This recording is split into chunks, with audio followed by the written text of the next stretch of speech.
Well, welcome everyone. Today is honestly my favorite day of the month because it is day one of a 5-day challenge. So this is your time to actually get to experience the challenge without registering, but you only get one day of that. So if you want to get in and enjoy the challenge, I have put the link in the chat box, but I'll also make sure that it goes in the copy so that you can join along and start transforming yourself for 2024. Now, our topic today is transform your credibility, but we have 5 whole days, well, 1 hours per day to get together and really go through what needs to be done to make sure that you are getting to where you want to go when it comes to profitability in your business. Now, today's the Transform Your Credibility Day. Tomorrow is Owning Your Genius. Wednesday is Attract Your Ideal Paying Clients. On Thursday, we'll be leveraging your pivot blueprint. And on Friday, my favorite day of the challenge is avoiding failure to launch. This is one of the things that is so easy to do, and yet so many people fall into failing to launch. So this is an important day to attend. So if you are interested in these other 4 days, from day 2 to day 5, make sure you get yourself officially registered and consider joining VIP as well, because you get a 60-minute session with me at a really good price. And we can go through anything that you learned in the challenge, anything that you are struggling with, anything that you want to work on. So here's the things I want you to do right now. I want you to go and officially register. unleashinginfluence.net/challenge_sign up. Upgrade to VIP if you are interested to make the most of the challenge. Download your workbook, which you will get triggered once you actually officially register. And what will help keep you on track is making sure that you post your homework on a daily basis to the group. So this is public accountability to make sure that all the things that you're learning, all the things that you're starting to transform as you move forward are actually getting done. Because you could lie to yourself and say, I'll do it later. You probably won't. But if you have that accountability of actually having to post it to the group and have other people know that you did or did not do your homework, that could be useful. And then each day, I want you to journal a little bit. I want you to journal on what has come up for you, what you need to do differently as you move forward, and what is starting to change in you as you are going through this challenge. Because you're going to notice there's things that you see this week that you can't unsee, which is awesome, but it's also kind of painful if you can't unsee them and yet you don't do anything about them. So I want to make sure that you're keeping yourself on track. So we've got the accountability for that. You've got showing up every day for that. You've got a workbook to do all that. So there's lots of accountability built in if you leverage it. Now, what I found is with highly accomplished professionals, they have the most difficulty pivoting to profitable entrepreneurship of any other group that I've ever worked with. And these are who I have decided to work with. And there's many reasons why pivoting to profitable entrepreneurship is so hard. Even if you've been an entrepreneur for a long time and you try and level up your profitability, it is hard. Because as a professional, you've kind of been stuck in a little box. And you've been told, work the 9 to 5. Well, first of all, we were told, get the degree, get a job, climb the corporate ladder, and spend the rest of your life in that position. And that's not really what most entrepreneurs do. Yet they take that model that they learned in school from their 9 to 5 job as well, and then try and put it into an entrepreneurial model. And it works to an extent, but it puts a glass ceiling on your potential. So here's some of the things that are part of that glass ceiling. One of them is that highly accomplished professionals tend to be too perfectionist.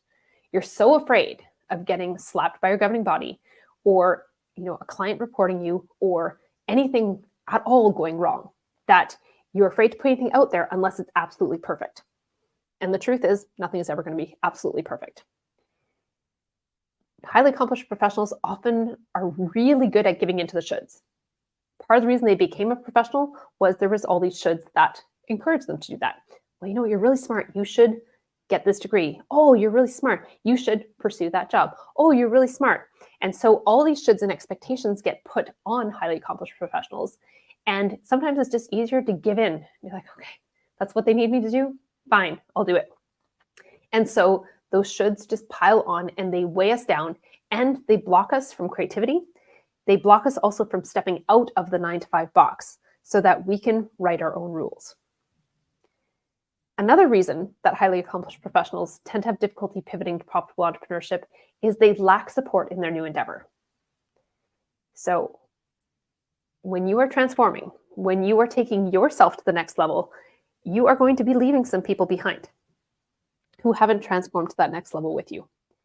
There will be some cute confusion as to who this new person is. There's potentially going to be some envy. There's going to be discomfort. And so they're going to grab you and try and bring you back down to what they know. And that comes out not with nefarious intent, but it comes out as underhanded statements, as statements that make you question whether you're actually on this right path and whether maybe you should go back to the job that you just left. There are so many ways that lack of support shows up. And sometimes, again, it's just like giving into the shoulds, just easier to stay exactly where you are so that you don't have to deal with external noise who's trying to keep you as you are. One of the other things that I find highly accomplished professionals give into is binging on acquiring new certifications. What you learned with your primary degree that has supported your career path, or additional degrees that you've added in as well that have supported your career path, is that you have enough. If you can figure out what is going on between your ears, how you have beautifully figured out what you naturally do in life and make that teachable, you don't need new certifications. You need to understand how to teach. You need to understand how to serve people with this new way of working. But it doesn't mean you need to run off and get an MBA unless you want to. It doesn't mean you need to run off and get a coaching certification unless you want to. You already have all the experience, all the expertise, and all the passion that you need to actually pivot to that profitable entrepreneurial endeavor that you want. And the last thing that really holds professionals up from creating highly influential brands and from pivoting to profitable entrepreneurship is they never fully own their genius. Whatever that initial certification was, diploma, degree, doctorate, tends to stay with people, and I have to admit, I was originally a dentist. And for a long time after I got injured out of my career, I would still introduce myself and people like, oh, what do you do? And I'm like, well, I used to be a dentist, almost apologetic that I wasn't a dentist anymore. And also being like, but I'm really smart, even though I'm not a dentist anymore and I moved into the marketing realm. So it's really interesting how it can be difficult to let go of those original identities to fully step into owning our genius. But I promise you, once you do, the sky is the limit. So it's worth getting stretched and distorted and going through all the discomfort of fully owning your genius, because once you get to the other side, it's a beautiful place. Now, profitable entrepreneurship requires a different mindset, a new mindset, compared to entrepreneurship that is a hobby, entrepreneurship that is just breaking even, or going from a 9-to-5 job to entrepreneurship and trying to get it profitable. Trading time for money isn't the best way to go. It will tire you out. It'll burn you out. It will make you resentful. So we have to get rid of this 9-to-5 mindset that we learned, right? We were trained into it in university that, if you do these things in this order, you get to where you want to go. But when you want to get to profitable entrepreneurship, that glass ceiling that existed for 9-to-5 is no longer there. If it's still there for you, it's because of your choices and the way that you're perceiving the world. So we want to swap that out this week so that you can see that that glass ceiling is only as low as you make it. And when you can actually leverage a new mindset, you can start doing the work that you love. You can do that work that you love with only the clients that you love. You can earn more, you can work less, you can unleash massive impact in the world, and you can do it from anywhere in the world. When you shift your mindset as an entrepreneur, you can have it all. You can work 5 hours a week. You can live anywhere that you want. You can work with only the people that you really enjoy working with. And you can niche yourself down to just the work that you love. This is not a fantasy. This is easy to craft reality. And we're going to go through how to actually do that this week. Now, most people stay stuck in misery, even though they want to do that work that they love with the clients that they love, earning more, working less, creating massive impact, and having geographical freedom. And yet they stay stuck. I always get asked, what is your favorite book, Ange? My favorite book is The 4-Hour Workweek, which I'm actually listening to again right now. I've probably listened to this book twice a year at least since it was released. And what is interesting is so many other people have as well. And yet they are stuck, again, in 9 to 5 or worse, 100-hour work weeks. They are not doing the work that they love. They don't have the freedom that they want. And they are surrounded by things they don't really like. And is that you? So I want you to just take a moment. I'm just going to play a game. If you're driving, please don't close your eyes.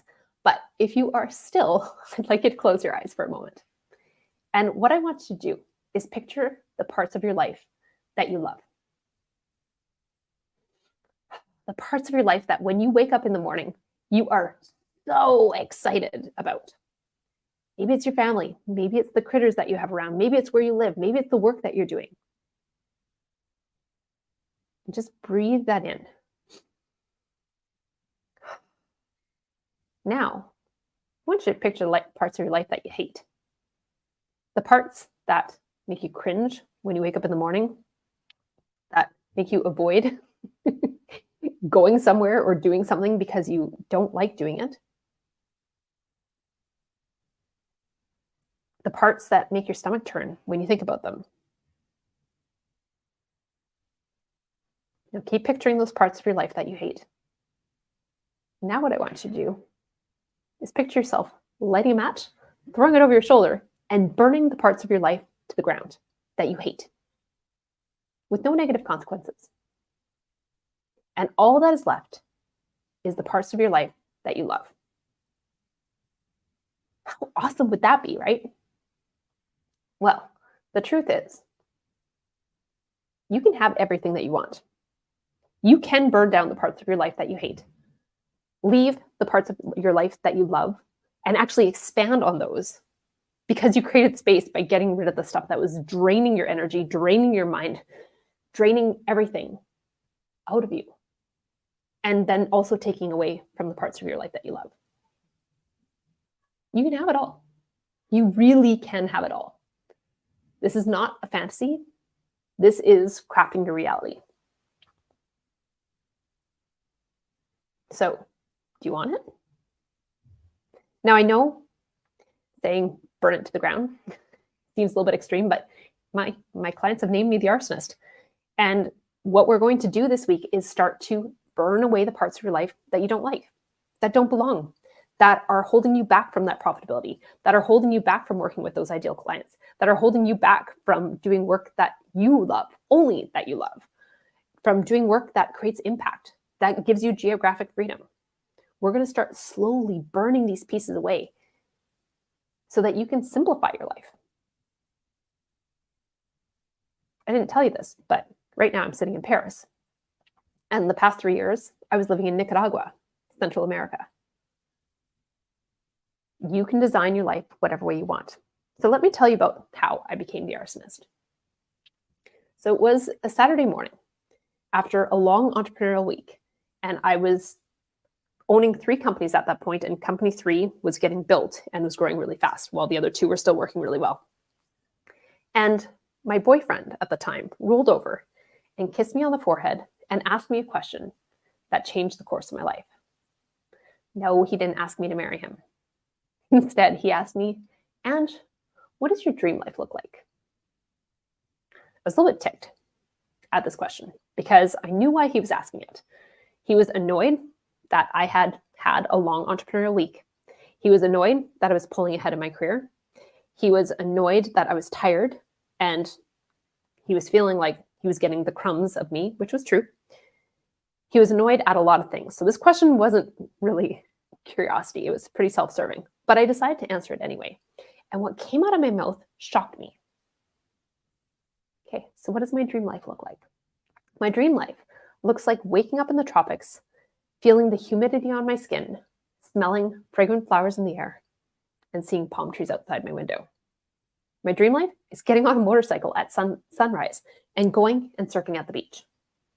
My dream life is coming back and having a beautiful breakfast across from a beautiful man.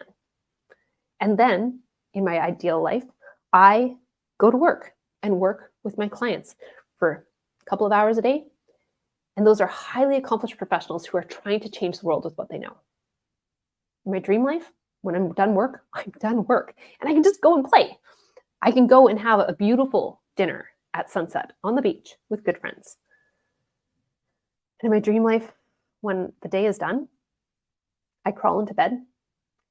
And the last thing that I think before I go to sleep is, I'm exactly where I'm supposed to be, doing exactly what I meant to do. Now, the funny thing was, this was really in complete contrast to how my life was at that time. I was working 100 hours a week consistently, and I loved it. I was so excited about the work that I was doing. I was so excited about my dance company, my business coaching company for dentists. I was excited about my social media agency. Everything was exciting. And I felt like a badass. And other people thought I was a badass. I was addicted to serial entrepreneurship. And I didn't see anything wrong with it until he asked that question. And that drilled into my brain. And what does your dream life look like? And that picture I'd painted was completely out left field. I had never thought about moving to the tropics. I had never thought about working so few hours. I had never thought about really designing my life aside from chasing all these other dreams in the business world that I had. And that question drilled into my brain. So even though that boyfriend came and went, the question stayed. And it started to make me look at things differently. It started to make me question, like, why am I living? Why am I living in Calgary, where it is cold sometimes like 10 months of the year? It can suck. Why am I living in a town where entrepreneurial addiction is considered a good thing? Why am I living in a place where I feel pretty disconnected from people? Why was I working so many hours? What was that actually adding to my life? I was really good at work. I was pretty bad at relationships. And it started to prompt me to take a pretty hard look at my life. And I realized that the life that I had was 100% by design. It was the sum of all the choices I'd made until that point. And I had gladly and happily made those choices. But this dream life, if I wanted to get there, I had to make different choices. I would have to burn this side down and build up the other side that I wanted. So I needed to take radical responsibility and really figure out what I wanted. And apparently, it wasn't just building companies. So that prompted me to sell everything that I owned. Sell my house, sell all my possessions, and buy a one-way ticket to Nicaragua and wake up the next morning feeling the humidity on my skin, smelling tropical flowers in the air, and seeing palm trees outside my window.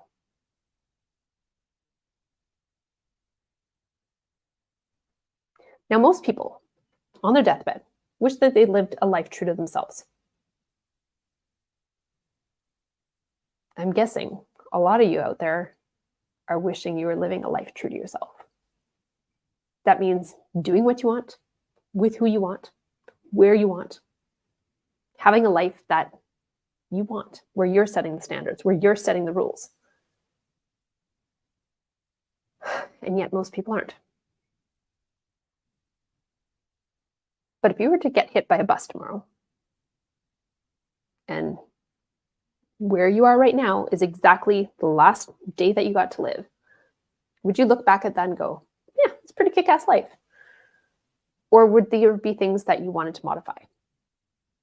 And I'm not saying modify it because you're ungrateful. You know, when I was looking at my 100-hour serial entrepreneurship addicted life, I was still grateful for that. But I had also seen what I couldn't unsee. And that didn't make me ungrateful. It just made me know there was more potential for me. And a lot of people get really kind of chewed up about this, especially during the challenge week, is they're like, but I have it really good. I have a good income. I have a good career. I have a good whatever. But yet they see something that they can't unsee, and now they want that. That's not about being ungrateful. It's about constantly leveling up your potential, which highly accomplished professionals tend to constantly be doing that, especially in their career. But sometimes their career gets leveled up and their life stays in shambles. So what if we could have everything in alignment so that you could be happy in your professional life, happy in your personal life? Wouldn't that be better? But it takes radical responsibility. You staying in a job you don't like because your family expects it is your choice. You staying in a city where you're freezing your butt off half the year and you not liking it is a choice. You working on things in your career that you don't like doing or with people that you don't like working with is a choice. And you can make a different choice. So let's dig into what your dream life looks like. So again, if you're not driving a car and you're in a safe place, I want you to close your eyes. And what I want you to picture is a life that you can have with no negative consequences to burning down the current life that you have. So this can be completely make-believe. It can be completely out in left field compared to the life that you're living. And I'd rather you go extreme with it so that you can experience something different and see if that's what you actually want. Sometimes people get caught up in this exercise and like, well, that's not realistic. And so all their little gremlins and start coming out and pulling them back to reality. And then they get shut all over by other people's opinions and this whole thing disappears. So what I want you to do is just close your eyes and let's go on a little fantasy trip. So if you could burn it all down and start again with no negative consequences, where would you be waking up? Eyes closed. The room that you're waking up in, what would it smell like? What would the sheets feel like on your skin? What sounds would there be in the room? Are you waking up with someone or something? Maybe you have a little critter with you. As you roll out of bed and put your feet on the floor, what does that floor feel like? Is it warm? Is it cool? Is it soft or is it scratchy? As you get up out of bed and you walk along that floor, what does that floor sound like? Now you start your day and you start with your ideal routine. What does your ideal routine look like in your dream life? Are you meditating? Are you doing yoga? Are you surfing at the beach? Riding your motorcycle to get there? When your morning routine is done, what are you eating for breakfast? What does that breakfast look like? What does it smell like? What does it taste like? What does it feel like? Are you enjoying breakfast across from anyone? In your dream life, where is your work? Are you working online? Or are you working in a brick and mortar business or some variation of? How are you getting to work? Are you walking there? Riding a bicycle? Taking the bus? Taking a plane? Riding in your vehicle? Maybe you're driving a motorcycle. And when you get there, how do you feel? How does it feel to be going to work where you get to do only the work that you love, only with clients that you love, making exactly the kind of money that you want to make, working only the hours that you want to work, and creating massive impact in the world?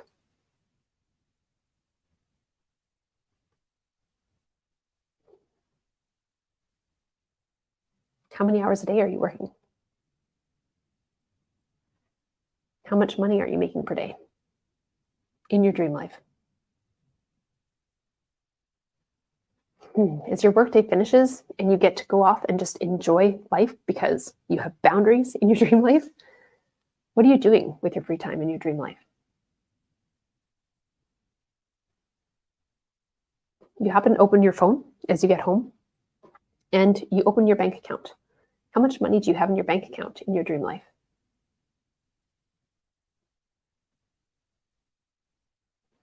As you go into the evening and it starts to become night, and you crawl back into that bed, beautiful dream bed, in your dream house, in your dream bedroom. What's the last thing that crosses your mind before you drift off into a deep, deep slumber?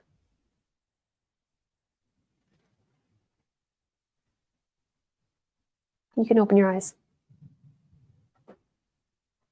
Now, I know this is live, so I'm not going to be getting a whole bunch of deep answers in on this, but how does your current life compare to your dream life? 10 out of 10 means you're exactly living your dream life. I haven't met anyone who is exactly living their dream life. So if you say 10 out of 10, I know you're probably lying. And then 0 out of 10 means you're not even close. Kind of like where I was, working 100-hour work weeks versus living in the tropics. So it's probably a 0 out of 10 when I was asked that question. And what does it feel like to know that you could have it all?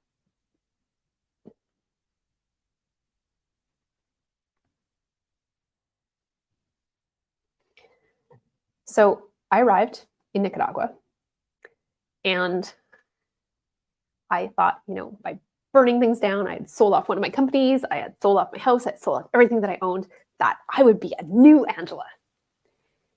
And 3 months into arriving, old Angela found me. And I found myself super stressed out, back to working 100 hours a week. And waking up in the middle of the night, worrying that something was going wrong with my agency. It was not a good feeling. And that serial entrepreneurship rush that I used to have, it was clear it was starting to do detriment to my health. And I knew I needed to start making some changes. I started to realize that I was drowning in my own ambition. So no matter what my environment had changed like, what my possessions had changed like, that little addicted Angela was still inside me, and she was going to self-destruct. What I realized was, just because I had burned down one company, sold off my dance company before I left, I was really good at just building more stuff in its place because I was so used to that structure of 100 hours a week. I'd been doing it for so long and it just felt so natural because I was so excited about the work that I was doing, except now I wasn't excited. I was tired. So I needed to unlearn the habit of building more stuff in its place. And the bane of entrepreneurship is that opportunities come across our plate and we get so excited about them. We can see into the future what it would be like if we actually made that a reality. And that can pull you off track. You can be on this perfect path and you can get knocked off by an opportunity. So you have to be very careful with what you allow yourself to dream into. Opportunity distractions. I could have built 12 other companies in the time that I built those 3 because I had so much vision, so many ideas, so much ability to execute as well. But now what I really wanted, I wanted one company. I wanted one offer and I wanted to take it to $1 million. Simple. I no longer wanted to feel that stress, and I can even feel it as I'm telling this. That stress of being stretched so thin. I wanted to get intentional. I wanted to get clear on what my purpose was. And I have to admit, part of the reason all these companies had been built by me was because I was running scared. When I lost my dental career, when I got injured out of my career, I was terrified that the bottom would fall out again. And so I built safety measure upon safety measure upon safety measure. That's part of the reason I ended up with 3 companies. It's because I was scared that something would go wrong and I would lose it all of no fault of my own. But now I was smarter. I'd realized, everything always works out. When things go wrong, I can figure it out and I can make money. There's lots of ways for me to make money. So that fear started to go away, and I started to get clear on what I wanted. And I wanted that dream life. Right? So I needed to figure out what people were willing to pay me for. And I had a lot of skills, just like a lot of you do, right? I had been a dentist, I had been a professional dancer, I had been a business coach, I had run a social media agency, I was a LinkedIn personal branding expert, plus all these other skills that I had. Like, the skills can be overwhelming. And so what I did was I took sticky notes. I had these pink ones and I had yellow ones, and I always have pink and yellow sticky notes. And I wrote one skill on each sticky note and stuck it up on my whiteboard. This whiteboard was 3 feet by 2 feet. It was filled. And I sat back and went, well, that's not very useful, is it? So it just seemed more overwhelming than ever. So I decided to go for a run and come back and take a look at the board again. And I still couldn't make sense of it. So I went to bed. In the morning, I woke up and this board is there with these fluorescent pink and fluorescent yellow Post-it notes staring me down.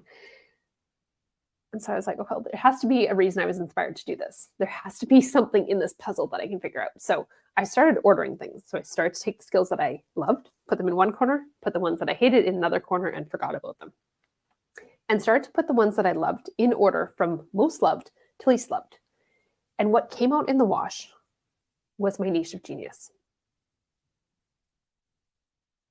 which was exactly what I'd mentioned when I talked about my dream life with that boyfriend in the morning. The 3 things that I'm amazing at are cracking clients open, taking a look at what they've got, packaging them, showing them potential that they didn't even realize was there, and helping them to fully run with a business. The second thing is I'm really good at helping people to burn stuff away, to get rid of the things that don't belong there, to simplify down to the easiest version of their business so they can take that to the moon. The third thing is I'm really good at helping people to own their niche of genius, fully step into that identity and go, yes, this is what I'm good at, and be comfortable talking about that and not apologize, saying things like, well, I used to be a dentist.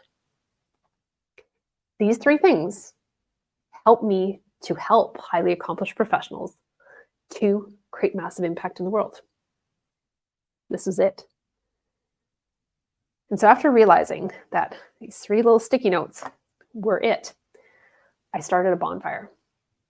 And it started with just leaving the 3 sticky notes that were those skills up on the board with a big yes markered above it, and starting to say no to everything that wasn't on those 3 things. So I started referring things out. I sold off my last 2 companies and kept the name Unleashing Influence and pivoted into what I do now. And I was scared. I sat pretty idle for 3 months going, oh, shoot. Is this going to work out? And then almost 3 months to the day, I opened my bank account and a deposit had just landed from a client who had decided to pay me in full for one-on-one services. And the amount deposited was more than I would have made in a month working as a dentist full-time. Everything was going to be okay. But it took a while. And it took a lot of discipline to say no to the things that weren't a fit in my life. So I want you to figure out today what your niche of genius is, because tomorrow we got to own it. And I know this is an unfair question because it's uncomfortable to say, well, I'm a genius at blah, blah, blah.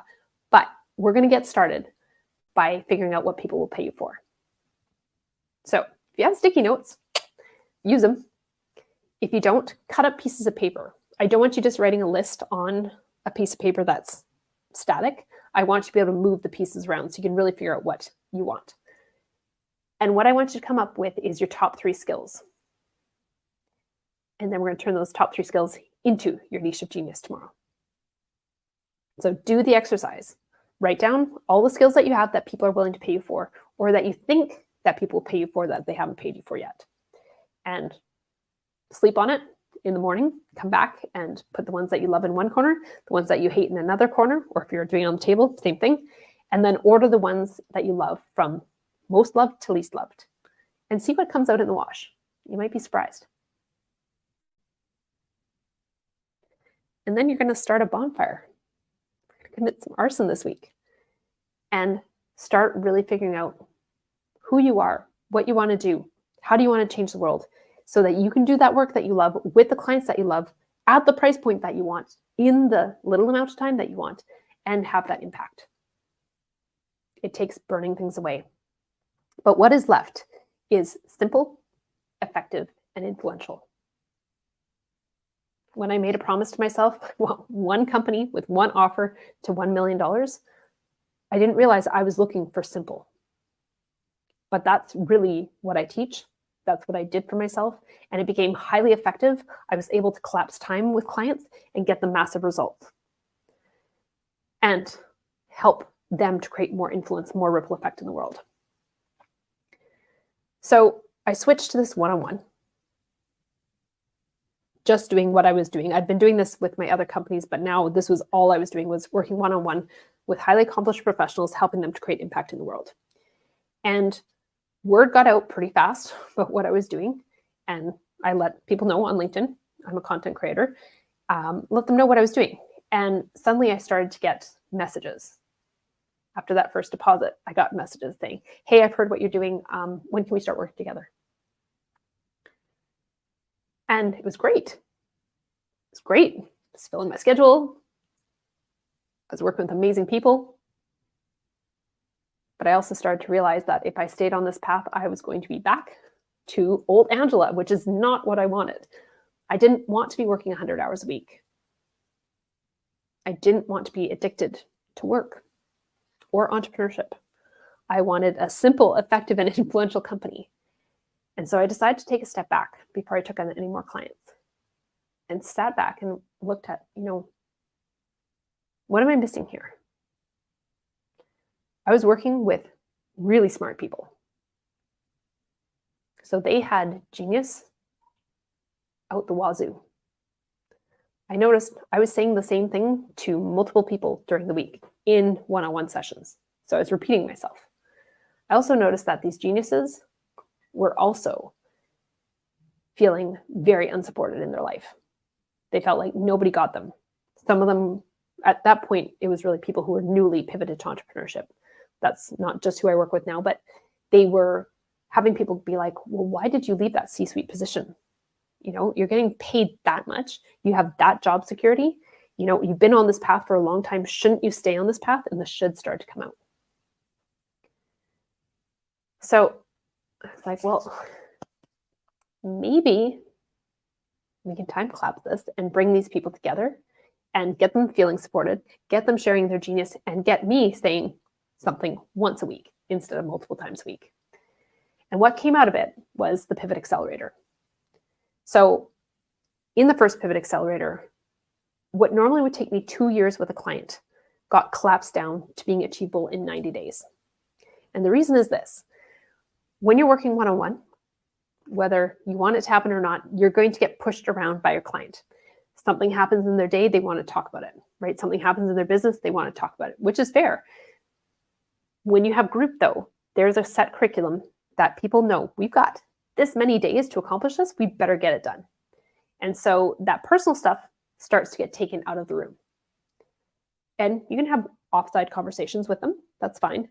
But what happens is there is a massive time collapsing because we're in that room executing.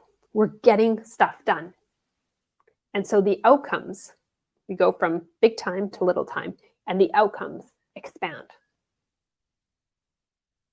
while creating community, while people have the ability to share expertise with each other.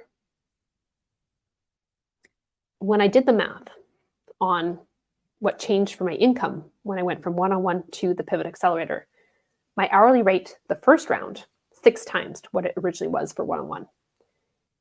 By the end of 2023, it has 17 times what it was when I originally was doing one-on-one. And now my aim is 5 hours max client-facing during the week. Not quite the 4-hour work week, but 1 hour off. It's pretty close. So it's really interesting that I was able to get people better results, free up my time, free myself up geographically because all I do is work online I don't work with people in person. And the ripple effect of impact, the high caliber people that I attract and the impact that they're having is beyond anything I could have ever imagined. This week, we're going to be going through the Pivot to Profitable Entrepreneurship Blueprint. Your blueprint that you need for your life. So this is going to be customized to you. I'll be asking you questions to help you to get these things lined up so that you make the most of this. Part of it is we're going to transform your credibility. Today, we worked on that. You need to get credible with yourself. You need to start realizing that you are a genius at what you do and that what you have to offer is valuable. You're going to learn how to own your genius as well. So once you realize that you are credible, actually being comfortable saying, yeah, this is what I'm doing now, and not being like, but I used to do this. But actually fully owning your genius and getting comfortable saying, yeah, I am kick-ass at this. You're going to learn how to attract your ideal clients. First off, by figuring out who those ideal clients are for that genius that you want to be working in, and figuring out where they are and how you can get in contact with them. You're also going to learn how to craft your limelight, which I know for highly accomplished professionals, limelight can be a little bit scary. We always like to kind of duck, or we like to have a facade up. But instead, you're going to bring the facade down. You're going to show people who you really are. And you're going to show them what your values are so that they can go, oh, yeah, I like this person. Oh, their values are aligned. Oh, they have something awesome to offer me. And you'll be able to get that profitability fast. And then we're going to go through avoiding failure to launch, going through the things that are going to happen along the way of being an entrepreneur, that are going to be stumbling blocks that are going to make you go, I want to quit, but you're not going to. It's a really interesting week. Anyone who has been through the 5-day challenge is always surprised at what comes out of themselves with the questions that we go through. Now, today was a LinkedIn Live. From tomorrow onward, it is a private room. So we are having private discussions. Only the people who have paid to be in the challenge, who have decided to be in the room, are in the room and get access to those recordings. So you got a little bit today. You get a whole lot more over the next 4 days, because we are going to deep dive into everyone's businesses, what they're doing, where their blocks are, and where we can start tweaking things to really simplify, get more effective, and get more influential with our companies. Because then when you do that, you get to do the work you love. You get to do it with clients you love. You get to earn more, you get to work a whole lot less, and you get to unleash massive influence in the world. And you can do it from anywhere in the world. I'm in Paris right now. 3 weeks ago, I was in Nicaragua. So really, you can take your business anywhere in the world if you design it right. So your homework for today is this. Get yourself officially registered. If you liked what you heard today, make sure that you get on and officially register for the rest of the week. It is going to change the course of 2024 for you, I promise. Join the challenge group. Make sure that you write out your dream life. What you imagine today with no negative consequences, write that out and compare it to your current life. Define your top 3 skills of genius, and then acknowledge your credibility publicly. Now, you don't have to go out to all of LinkedIn and scream it from the rooftops. That's why we have the challenge group. You can get in the challenge group and you can write out what you are a genius at and just post it. Everyone else in the group has been there. They've been through this exercise, so they get it. They know exactly what you're doing, and they will support you. And tomorrow, we will be doing Own Your Genius. So again, if you enjoyed this and you want to get into the private room, or if you even want to take it to the next level and join VIP, which gives you that extra time one-on-one with me after the fact, then do it. I will make sure again that you have access to all the links, and I look forward to seeing you tomorrow inside the Zoom room.